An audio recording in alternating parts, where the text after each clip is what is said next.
बहुत समय पहले की बात है। एक घने जंगल में एक घमंडी शेर रहता था। वह खुद को जंगल का राजा समझता था और रोज जानवरों को डरा कर कहता, हर दिन एक जानवर मेरे पास आओ, नहीं तो मैं सबको खा जाऊंगा। बेचारे जानवर डर के मारे बारी बारी से शेर के पास जाने लगे। एक दिन एक छोटा सा लेकिन बहुत चालाक खरगोश की बारी आई। खरगोश नहीं चाहता था कि शेर उसे खा जाए, तो उसने एक योजना बनाई। वह शेर के पास बहुत देर से पहुंचा। शेर गुस्से से दहाड़ा, इतनी देर क्यों की? खरगोश बोला, महाराज, मैं तो समय पर आ रहा था, पर रास्ते में एक और बड़ा शेर मिल गया।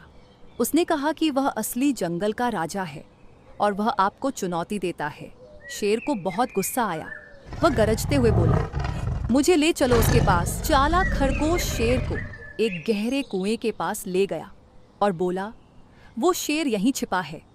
शेर ने कुएं में झांका और उसमें अपना ही प्रतिबिंब देखा। उसने सोचा कि वही दूसरा शेर है। गुस्से में वह कुएं में कूद गया और डूब गया। सारे जंगल के जानवर खुशी से झूम उठे। चालाक खरगोश ने सबकी जान बचा ली।